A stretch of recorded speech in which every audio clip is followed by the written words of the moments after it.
Hey, it's Richard with Matthews Wealth Management. We're going to talk today about the February 2021 market update.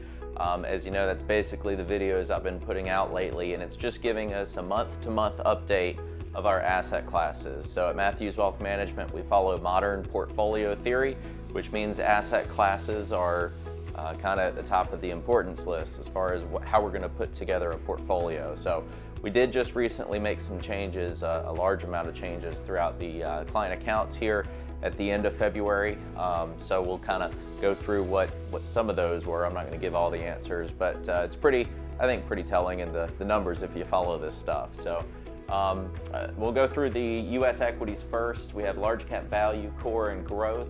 And if you notice, this is a big difference in a trend from what we saw in the previous months going back, as far as how growth was a monstrous bubble for what we saw in 2020. We're starting to see that a little bit unwind here. So value is up at almost 5% and growth is flat.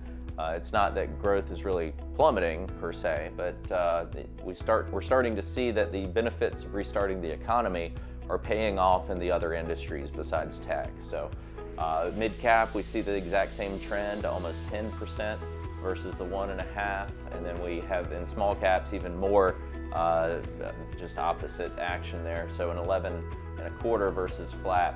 What we see that's interesting on the upside, and we saw a little bit of this through last year, was the 2.26 on the international versus emerging markets. I think a few people are starting to think of de-risking portfolios, and that's potentially what we're seeing there.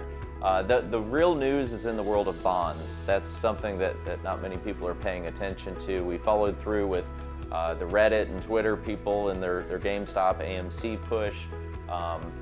But nobody's really looked into the bond market, and we're starting to see yields take off, which is very troublesome and creates a little bit of issues down the road. But so tips we see down 1.6%, flat on short terms.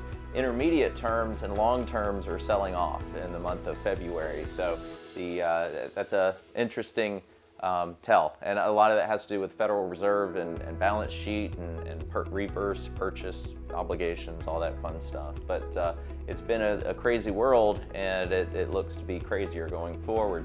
High yield bonds are nice and boring. That's the predominant risk asset the Fed's purchasing off the market. So nice and boring in high yield bonds. So they're lower risk than what we typically would consider them. Real estate still up 2.5%, interestingly, but I don't feel good about real estate moving forward. We cut a lot of positions in real estate just because of the yield issues that we're looking at there. Gold, this is where it's getting very interesting. So part of the short squeeze that was put on GameStop, there was also a squeeze put into silver, which did take some monstrous gains up, and gold did not get any of that interest. Just, I guess there weren't billboards taken out or anything about it, but we have oil here at 18%. We're on the recovery of rebooting the economy while we're cutting down pipelines and thinking about regulations and green new energy. So oil costs are going up as demand stays the same.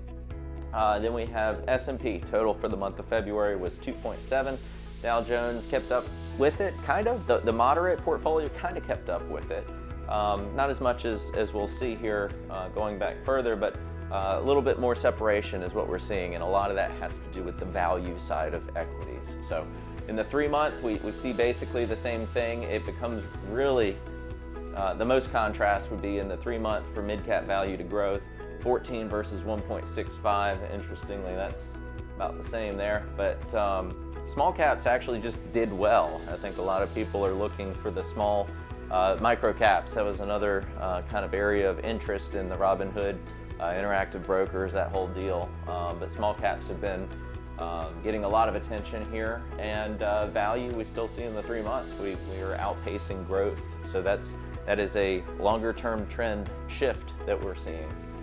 So that's good to see. Here we see more of what we would have expected, with emerging markets outpacing international. And we're seeing in the 3 months some net negatives, especially in the long-term bond area. -7 is what we're seeing on long-term, and that's corporate and treasuries. But in general, people earlier in the quarter. We're selling off a lot of that long-term low interest part, which boosted the yield. And currently, in the first day of March, we're seeing that in shorter term and intermediate terms. But yeah, so pretty flat across the board until you get there. And then high yield, nice and boring, 2.6%. Real estate's basically progressing the same amount month to month. Some of that's inflationary, but we haven't started the foreclosures or evictions yet. So that'll be interesting to see what happens to the money in that world. Oil in the last quarter, that's the reboot, as we were saying. Plus, oil got hammered last year. As a matter of fact, that was right at 12 months ago. So that's an interesting note right there. So S&P, this does a much better job on the moderate, keeping up with the S&P in the last quarter, the 5.6 versus 4.9. That's what we were seeing before, which is great. That's why you don't have to be full on risk to still participate in the gains. And that's the theory behind modern portfolio theory. So year to date is a little bit awkward for the month of February here because it's the 2 months. So technically I probably should have put it over there, but would have been weird for the next ones. Anyway, you can see growth and core or blend and large cap actually negative since January 1. We had the biggest discrepancy in mid caps and also a big one in small caps, but those are just big numbers in general in US equities. Year to date, obviously the 2 months is right between what we're seeing there in bonds. Same thing with high yields, real estate, same thing. Everything's just rinse and repeat. I will point out though that the year to date on the S&P is only 1.72. We've seen a lot of swings in this market since January 1, but it only makes up a 1.72% difference. Moderate's hanging right there with it, which is just a very strange, another strange continuation of post-COVID recovery. So let's talk about the Pac Practice metrics here. The best account that we've got is up 18.51%. In the last 2 months, that was just a really good stock pick on that one. The worst one is down 4%. I think we'll see a lot of that's tied in with the tech. Average 1.59. I always say we're trying to go as low on the risk side as possible and maintain moderate performance, and that's right on it, which is kind of cool. I will bring up here M2 money supply. I didn't change that from the last video that I did here. All those numbers are exactly the same. We had 24.7% inflation last year, another 2.5% in the month of January. Here's the funny thing is this is discontinued. They are no longer showing you these numbers. They've actually created a new M2 money stock to follow. It is M2SL, I believe. It's showing at 19.3 trillion, but the difference is it's not counting certain things in the money supply anymore. Some money markets and savings accounts, for example, and I think that's probably a lot of money out there. So they've changed the goalposts again on how you measure stuff. They do it with inflation. Now they're doing it with tracking the dollars and money supply. So thought that would be an interesting point to go ahead and put on this video. But anyway, March is off to an interesting start. This is day 1 of it, so we'll stay tuned and come back next time and kind of see exactly what happened in the month of March. If you have any questions off these videos, feel free to contact us.